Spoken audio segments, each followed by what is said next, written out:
میں 28 ਨੂੰ ਜਾ ਰਿਹਾ ਜੀ ਗੋਲਡ ਸ਼ਰੀਫ ਤੇ ਮੈਂ ਉਹਨਾਂ ਨੂੰ ਕਹਿੰਦਾ ਹੁੰਦਾ ਪੀਰ ਹਾਂ ਗੋਲੜੇ ਵਾਲਿਆ ਮੈਂ ਕਿਹਾ ਤੁਸੀਂ ਮੈਨੂੰ ਨਹੀਂ ਬੁਲਾਉਂਦੇ ਮੈਨੂੰ ਤਾਂ ਪੀਰ ਮੇਰੇ ਲਈ ਸ਼ਾਹ ਸਾਹਿਬ ਬੁਲਾਉਂਦੇ ਮੈਂ ਕਿਹਾ ਮੈਂ ਪੂਰਾ ਸਾਲ ਜੇ ਬਾਬੇ ਹੋਰਾਂ ਦੀਆਂ ਗੱਲਾਂ ਕਰਨਾ ਮੈਂ ਅੱਜ ਕੋਈ ਗੋਲਡ ਸ਼ਰੀਫ ਆ ਕੇ ਤਾਂ ਕਰਦਾ ਕੋਈ ਨਹੀਂ ਜਦੋਂ ਪੀਰ ਸਾਹਿਬ ਇਤਨੇ ਸਾਰੇ ਨਿੱਕੇ ਜਿਹੇ ਸਨ ਨਾ ਤਿਆਰ ਕੀਤਾ ਗਿਆ ਨਾ ਬਾਬਾ ਜੀ ਨੂੰ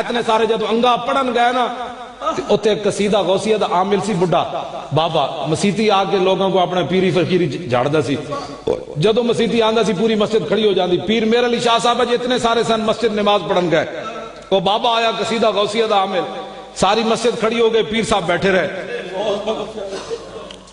وہ بابا جل بھج گیا انہیں دی پیری فقیری کوئی فرق آ گیا انہیں کہا منڈیا تو نہ کھڑا ہویا میں پڑھا قصیدہ غوثیہ تو پیر میرے علی شاہ صاحب گل کے کی تھی آپ نے فرمایا تو قصیدہ غوثیہ پڑھ میں قصیدے والے نو بلانا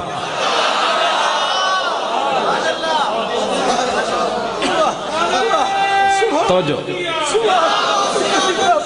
آپ نے فرمایا ساڑی بلی سانو ہی میں ہو تو ساڑے بابے دا قصیدہ ساڑے دے پھوکنا ہی اس ویلے پیر صاحب دا مقام سی تے جدو کانے دے مقابلے چلے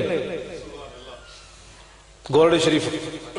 118 صفحے دے گل موجود ہے پیر میرے علی شاہ صاحب ملفوظات میریہ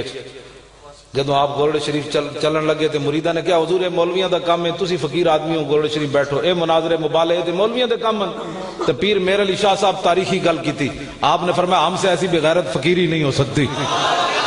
کہ حضور کی ختم نبوت کا منکر لاہور میں للکارتا رہے اور میرے علی شاہ گولڈے میں بیٹھا رہے آج مرزائیوں کو بھی پروٹوکول دیا جا رہا ہے مرزائیوں کو بھی اور جو ختم نبوت پر کتابیں ہیں ان کو بھی فرقہ واریت میں لایا جا رہا ہے بچوں انج نہیں ہونا بدلے گا زمانہ لاکھ مگر قرآن نہیں بدلا جائے گا اے قول محمد قول خدا فرمان نہیں بدلا جائے گا پیر میرے علی شاہ صاحب پھر گولڈ شریف تو چل کے لاہور آئے حضور دی عزت اور ناموس واسطے آئے کانے دے مقابلے چاہے کئی ساڑھے تقریر کرتے ہیں مرزا صاحب نے کی تھی میں کہا صاحب ہے کہ یک دا پتر ہے ہاں جی صاحب تو تسی ہوئے وہ کانا وہ کون ہوتا ہے کئی تقریر کرتے ہیں جی مرزے نے یہ کہا اور حضور نے یہ فرمایا میں آکھو کانا کون ہوتا ہے کانا کون ہوتا ہے جیدے مقابلے مطلب حضور دے فرمان دے مقابلے چنو لے آ رہے ہو تسی ایسی تک گل ہی نہیں کرنی حضرت حبیب بن زید جدو گرفتار کیتا نا مسلمہ کذاب نے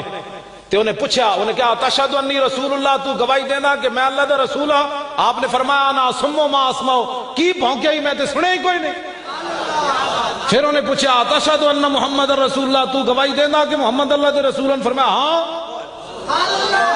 انہیں پھر دوبارہ پوچھا تشہد انی رسول اللہ تو گواہی دینا کہ میں اللہ دا رسول ہوں آپ نے فرمایا کی بھونکدا میں نے سنی نہیں کوئی نہیں کی بھونکے ہی پھر انہیں پوچھا تشہد ان محمد رسول اللہ تو گواہی دینا کہ محمد اللہ دے رسول ہیں فرمایا ہاں انہیں کہا تم عجیب بہ رہے ہیں جدو حضور دی گل آوے سنی نہیں جدو میری آوے تب سنی نہیں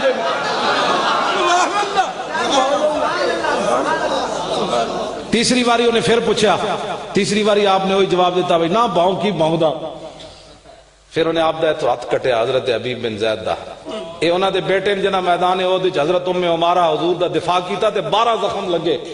تے جدو جنگ مک گئی تے میرے آقا نے فرمایا میرے غلاموں اے ام عمارہ مل تفت یمینا ولا شمالا الا ورایتھا تقاتل دونی حضور خوش ہوندے جڑا حضور دی عزت تے گل کرے یا حضور دی عزت تے پیرا دے پورے جنگ احد وچ نبی علیہ السلام نے فرمایا میرے غلاموں میں جدھر بھی ویکھیا ام عمارہ میرا دفاع کر رہی